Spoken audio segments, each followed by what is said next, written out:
하둘셋. 안녕하십니까. 사마에럴입니다. 2018 알랭시피오 필라델피아 정신 시장 전체주의를 넘어 사회적 정의로 서문 1페이지 보겠습니다.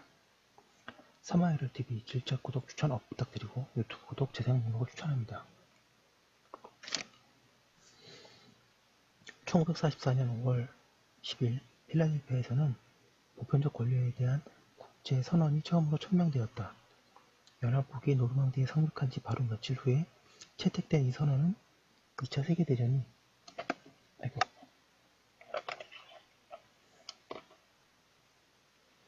끝난 후 새롭게 세워질 세계 질서를 더 이상 폭력이 아니라 법과 정의의 토대 위에 세우고자 하는 의지를 처음으로 표명한 것이기도 하다. 이 선언은 국제노동기구의 목적에 관한 선언이라는 온건한 제목 아래 세계의 모든 민족들에게 완전히 적용될 수 있으며 회원국의 정치 기조가 되어야 할 원칙들을 천명하고 있다. 이 필라델피아 선언이 채택된 지 몇 주가 지난 다음 브레튼-우즈 협정이 체결되었고 그 다음 해에는 유엔이 설립되었으며 마침내 1948년에는 세계인권선언이 채택되었다. 여러모로 필라델피아 선언은 개척자 같은 문서이다. 이 선언은 사회적 정의를 국제질서의 주축으로 삼고자 하였으며 이러한 정신은 이후 여러 국면에서도 실현되고 있다. 필라델피아 선언을 다시 읽어보면 30년 전부터 국가정책과 국제정책을 지배하고 있는 극단적 자유주의, 요리의 대척점에 서 있다는 점에 놀라지 않을 수 없다. 어떠한 요인도 허용하지 않은 채 경제적 세계화의 흐름에 전 인류에게 적용되는 자연의 진리로 통용시키고자 하는 선동들은 두 번의 세계대전을 치르면서 얻은 사회적 교훈들까지 망각한 것 같다. 금융시장은 망하지 않는다는 믿음은 전 세계적 차원에서 생산과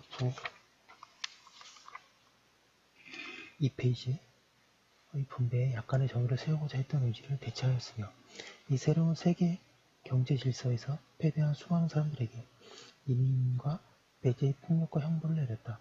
이 시스템이 파산하고 있는 지금의 현실은 극단적 자유주의 이데올로기가 지우고자 했었던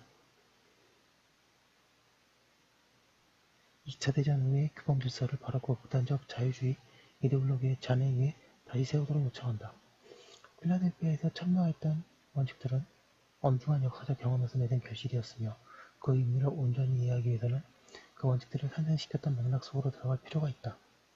1944년이면 히로시마 폭격도 아직 일어나지 않았고 쇼와의 규모도 아직 알려지지 않았으며 스탈린이 자행한 엄청난 학살도 그것이 부정되진 않았지만 연합국들 사이에서는 언급될 수 없었다. 그러나 연합국의 승리는 더 이상 의심의 여지가 없었으며 필라델피아 선언의 기초자들은 1914년부터 1945년까지 세계를 찢어놓았던 30년 전쟁으로 더 교훈을 얻은 새로운 세계 질서의 첫 번째 주춧돌을 놓고자 하였다. 이 사상 유례없는 잔혹한 시대는 베르댕에서 아우슈비츠의 군락을 거쳐 히로시마에 이르기까지 다양한 모습의 공포를 경험하였다. 하지만 그 다양한 모습들은 모두 하나의 주제와 연관된다. 그것은 인간을 인적 자원, 나치의 어휘, 인적 자본, 공산주의적 어휘처럼 과학적으로 파악하고 자연자원을 착취할 때 마찬가지로 효용 계산과 산업적 방법을 인간에게도 적용하는 것을 말한다. 물론 이렇게 인간을 벌레처럼 취급하는 것은 과거에 아메리카를 발견하고 아프리카를 착취할 때 이미 나타난 바 있다. 20세기 이전까지는 효율이나 위해성의 정도에 따라 착취하거나 박멸한 사물처럼 취급한 것은 원신들이었다. 반대로 유럽 노동 계급에 대한 착취는 평등 원칙과 계약 자유 원칙 아래에서 전개되었으며 이 원칙들은 노동자들의 인간성을 보장하기는커녕 인간성의 완벽한 성취를 가능하게 하는 것으로 간주되었다. 이 노동 계급은 기계와 공장식 경영에 대한 노예화를 자신의 신체 속에서 경험한 최초의 사람들이었으며 19세기의 논쟁들 한가운데에 3페이지 사회 문제가 부각되도록 만들었다. 20세기 전반기에 경험한 공포가 갖는 새로움은 이전에는 구별되었던 이 두 가지 현상이 하나로 결합된 데에서 나오는 것이다. 즉, 이제 사물처럼 취급되는 자들 속에는 단지 원신들만이 아니라 문명인들도 포함되었다. 그리고 인간을 산업적으로 관리하는 것은 공장 안에만 국한되는 것이 아니라 전쟁 시기에나 평화 시기에나 모두 통치 일반 원칙으로 천명되기에 이르렀다. 이 결함은 과학주의의 비호 아래 실행되었는데 과학주의는 자연이나 사회를 지배한다고 간주되는 내재적 율칙들 위에 인간에 대한 통치 질서를 세운다고 주장한다. 진정한 과학자들은 자연과학이 발견한 율칙들은 관찰된 현상에 내재하는 것이지만 인간의 삶의 질서와 의미를 부여하는 율칙들을 외부에서 주어질 수밖에 없는 것임을 안다. 반대로 과학주의자들은 물신화된 과학 속에서 인간성을 지배하는 진정한 율칙들을 발견할 수 있다고 믿으며 그렇게 발견된 율칙들을 지배하는 세상을 만들기 위해서 노력한다.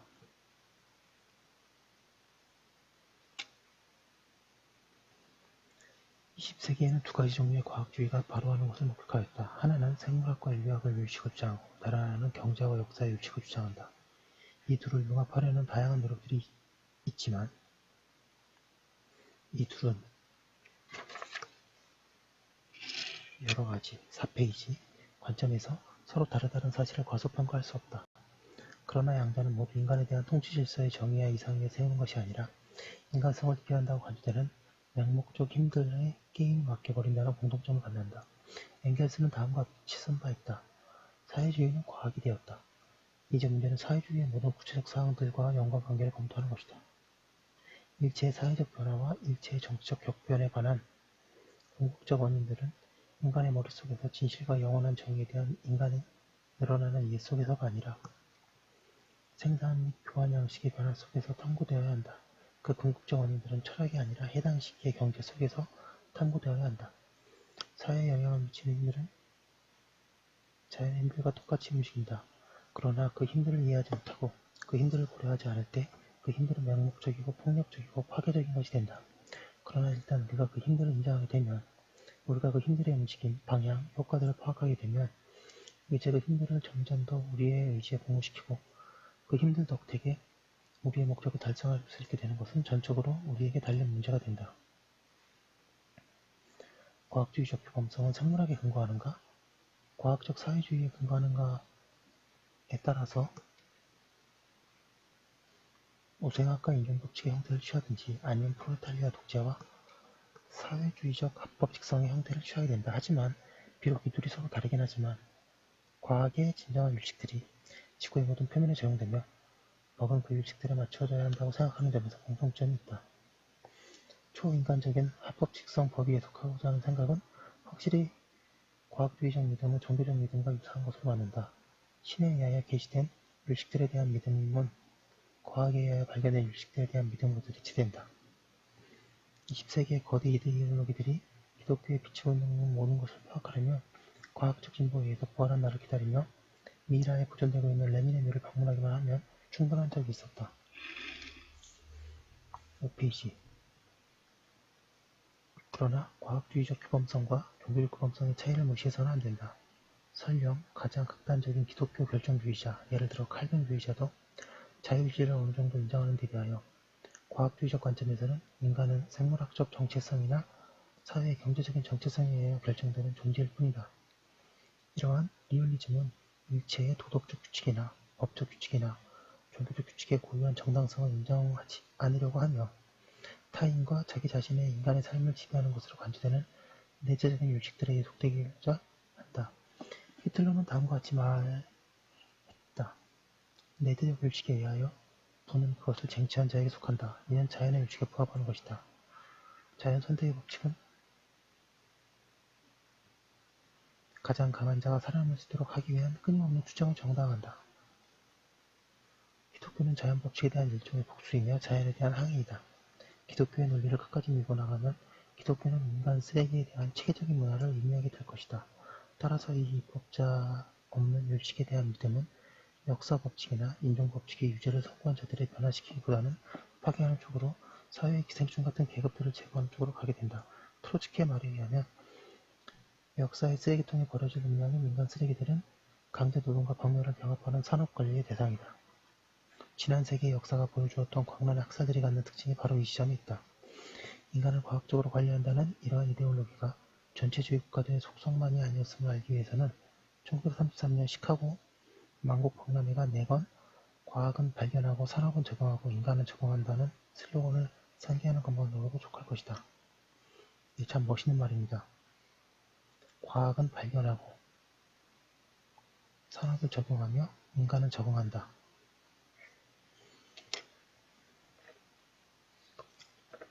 인간은 적응 수준이나 문명 수준에 따라 육폐어지, 유기화된 인종으로 불리는 것은 계몽주의의 그늘에서 탄생하였다. 1930년대에 생물학과 인종주의 인류학이 어느 곳에서나 장사가 잘 되었으며 의학과 과학주의적 선동에 저항하였던 영국이 주목할 만한 예를 제외하면 모든 개신교 국가들이 우상학적 법률을 제정하였다. 2차 세계대전이 히로시마와 나가사키의 문명인들에 대한 핵폭탄의 실험으로 귀결되었다는 사실에서 보듯이 현재 수많은 사람들에 대한 산업적 평산 또는 민주주의 체제의 산물일 수 있다는 점에서 점을 숨겨서는 안 된다. 핵폭탄의 개발에 기여한 후에 핵폭탄의 사용을 반대하고자 노력했던 물리학자들 중에 한 명인 레오 질라드는 이렇게 말했다. 만약 독일인들이 핵폭탄을 투하했다면 우리 도시에 핵폭탄을 투하하는 행위를 전쟁 범죄로 규정했을 것이며 뉴른베르크 재판에서 독일인 전범들에게 사형을 선고하고 그들을 교수형에 처했을 것이다.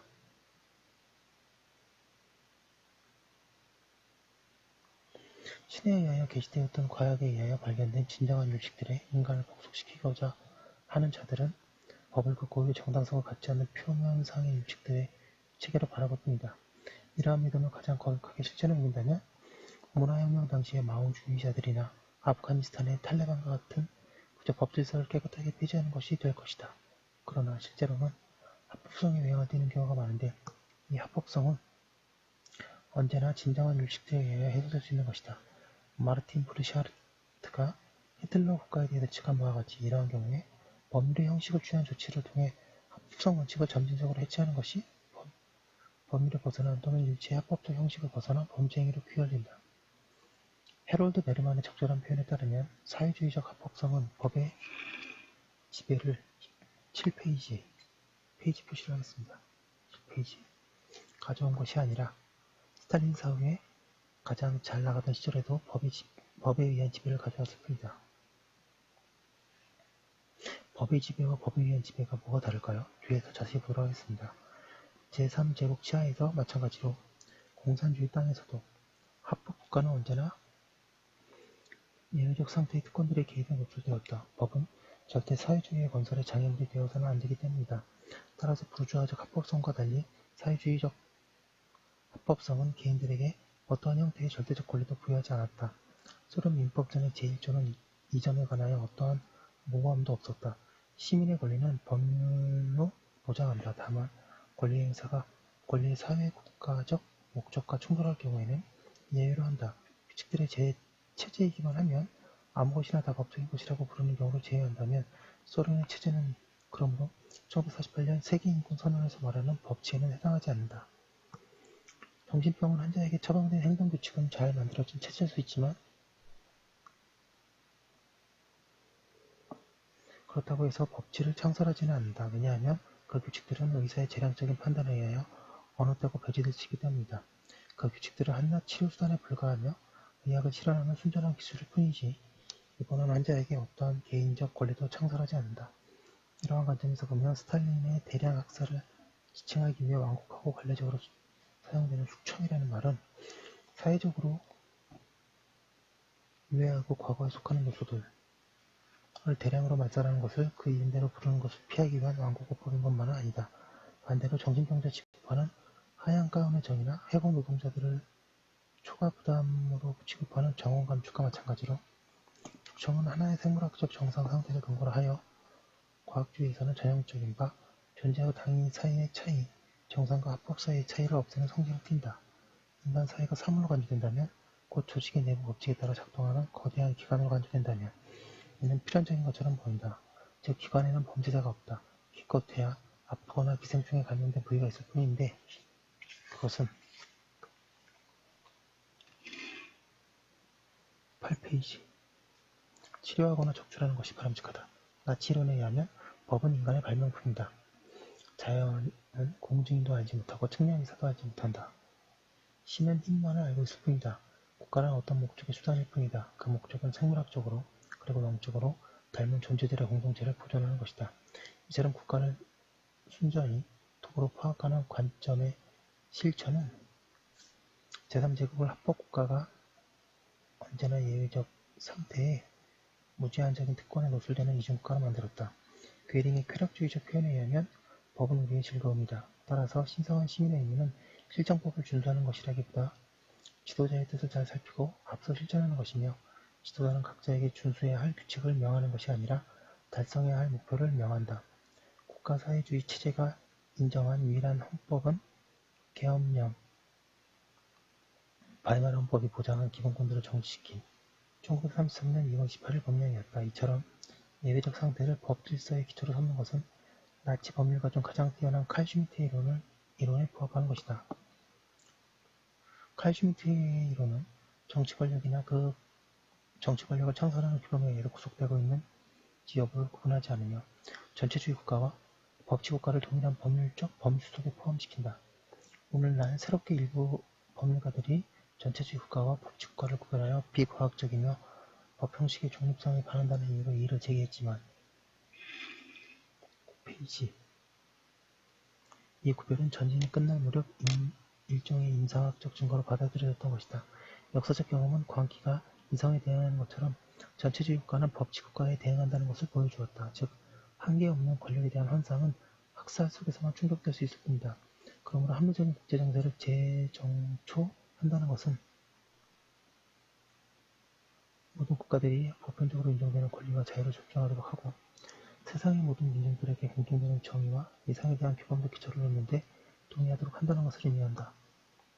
이는 국가들 간의 경쟁을 국가들의 개별 이익을 넘어서는 일반 이익의 실현을 위한 협력으로 대체한다는 것이었다. 필라델피아 선언과 그에 뒤따라 채택된 문서들은 바로 이러한 의지, 즉 폭력을 법에 확정시키고 일체의 법 질서에 공통되는 원칙들을 세우고자 하는 의지를 표현한다. 이것은 바로 법치가 1948년 세계인권선언에서 인간의 전제와 압제에 맞서 폭동을 궁극적 배양수단으로 취하도록 내몰리지 않도록 하기 위하여 필수적인 조건으로 나타나는 이유다.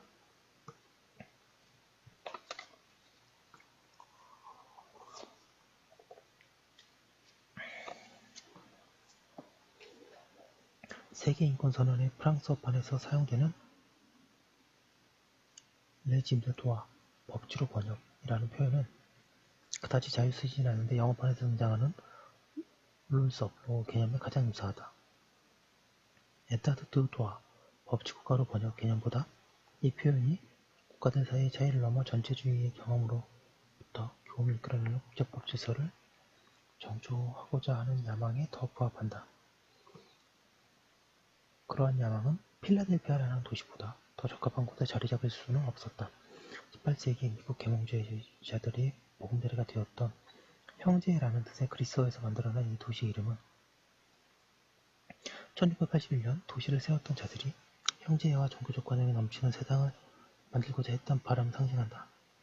이 미국적 전통의 계몽주의적 측면을 전 세계에서 보장되어야 할 4가지 사회 자유에 관한 프랑클린 루즈벨트의 1941년 1월 6일의 유명한 연설에 대한 영감을 불러일으켰던 그것이다.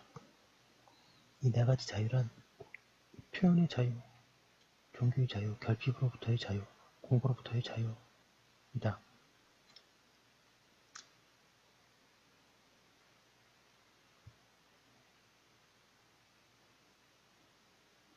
프랭클린 루즈벨트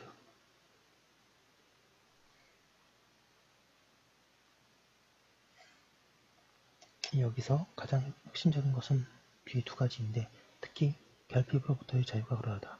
결핍이라는 말은 사람들의 생존에 필요한 것과 시장에서 수요를 동시에 가리키는 것인데 케인즈의 생각과 뉴딜의 경험에 따른 10페이지 피부로부터의 해방이라는 개념은 사회적 정의와 경제적 번영을 불가분으로 연결하는 것이었다. 이 개념은 2차 대전 후 국제 정치의 기초를 놓은 1941년 대서양 헌장 속에 다시 채택되었다. 루즈벨트와 처칠은 이 헌장에서 노동조건과 경제 성장과 복지 향상을 보장하기 위하여 경제 영역에서 모든 국가들 사이에 가장 완전한 협력을 실현하기를 원한다고 말한다. 이러한 정치적 선언은 전쟁 후 채택된 다양한 법적 문헌에 강한 영향을 미치고 이 문헌들은 모두 동일한 하나의 정신에 의하여 작업하고 있다. 이 필라델피아 정신은 5가지의 기본적인 특징을 가지고 있으며 이 특징들은 ILO 헌장에 통합된 같은 이름의 선언뿐만 아니라 유엔 헌장의 전문가 세계인권 선언 속에서도 재발견된다. 방가를 보내 이 원칙들은 어떤 신성한 텍스트에 의하여 게시되거나 자연에 대한 관찰 속에서 발견된 것이 아니라 인간에 의해 천명된 것이다. 총회는 기본 원칙들을 다시 천명한다. 필라델피아 선언, 1776년 미국 독립선언이나 1789년 프랑스 인권선언과는 달리 신에 근거하지도 않고 나치즘이나 공산주의와 달리 과학에 근거하지도 않은 이 천명은 명백히 교의적이며 다음과 같은 믿음, 행위에 대해 믿음 행위의 형식 아래 구출된다. 이게 아마 프랑스어를 번역하다 보니까 좀 우리말과는 좀 안 와닿는 경우가 가끔 있는데요. 우리들 국제연합의 민족들은 단호하게 우리의 믿음을 천명한다. 유엔 헌장. 잠시만요.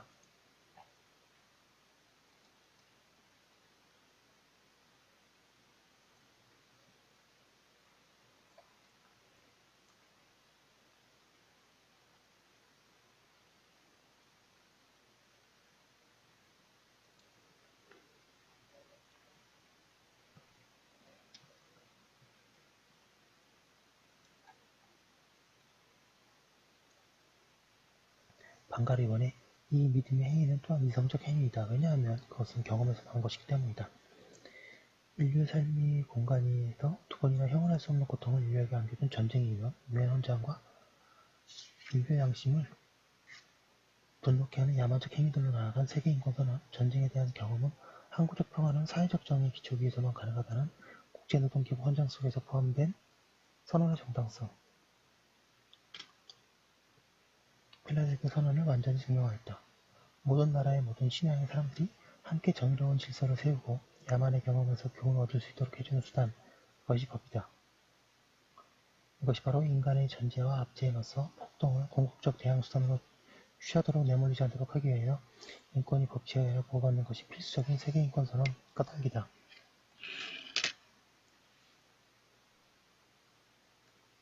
11페이지 방가로 3번에 전쟁의 경험은 인간을 사물화 하는 것이 초래하는 치명적 결과들을 보여준 바 인류 가족의 모든 구성원들에게 내재하는 존엄성은 세계의 자유와 정의와 평화의 기초를 구성한다. 세계인권선언은 그것을 승인하여야 한다. 전쟁 전에 이미 선언된 바 있는 권리나 원칙들과는 다르게 인종, 신앙, 성별과 상관없이 모든 인간의 평등한 존엄성을 천명하는 것이 세계인권선언에 의하여 인간의 존엄성이 모든 기본적인 권리와 원칙들의 기초가 되는 법질서의 정치 원리로 확립되어온다는 점에서 더욱더 의미심장한 혁신이다. 자유나 평등처럼 서로 간의 조정이 필요한 여타의 권리나 원칙들과 달리 인간의 존엄성은 법질서 전체를 부정하지 않고서는 양보할 수 없는 원칙이다. 인간을 사물화한 경험에서 교훈을 얻은 인간의 존엄성 원칙은 더 이상 인간을 순전히 영혼으로만 사고할 것이 아니라 피와 살로도 사고하도록 요구한다. 인간의 존엄성은 설령 생존을 위하여 육체적으로 필요한 것이 인간을 동물적 삶의 성질을 띠도록 만든다고 할지라도 인간의 몸이 동물의 몸처럼 취급되는 것을 결코 허락하지 않는다. 인간의 삶을 이렇게 이해하는 관점은 정신과 물질이라는 오래된 이분법을 초월한다. 푸시케와 소마의 이분법은 넘어서는 것은 인간을 인적 자원이나 인적 자본으로 환원하는 이데올로기들과 단절할 것을 요구할 뿐만 아니라 인간은 순수한 이성적 존재로 바라보았던 이전의 인권 선언들과도 단절할 것을 요구한다. 방가 4번에 이렇게 이해하는 존엄성의 원칙은 자유와 안정이라는 두 가지 지상명령을 서로 재결합할 것을 요구한다. 인간이 자유롭게 말하고 자유롭게 믿을 수 있기 위해서는 공포와 비참에서 자유롭게 될 수 있을 정도로 충분한 신체적 안정과 경제적 안정, 필라델피아 선언을 향유해야 한다. 네, 잠시만요.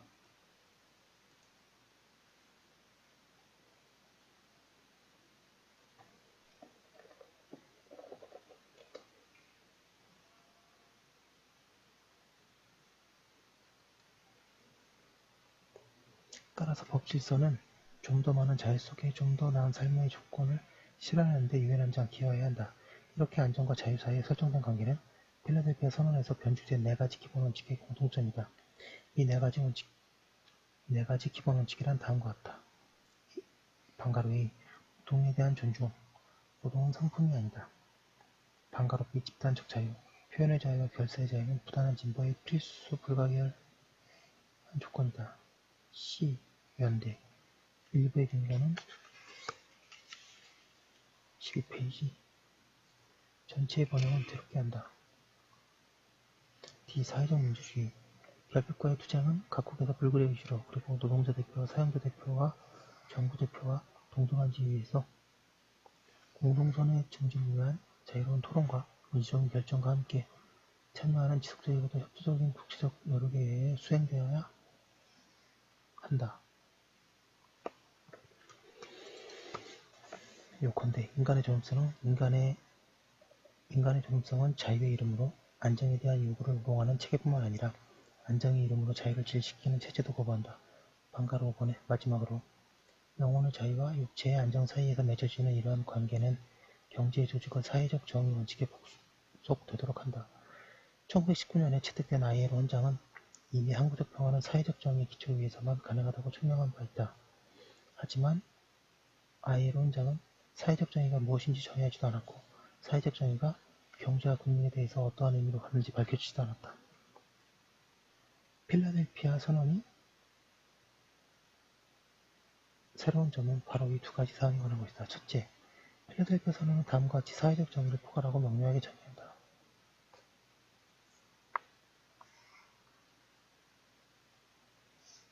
모든 인간은 인종, 신앙, 성별과 상관없이 자유와 존엄과 경제적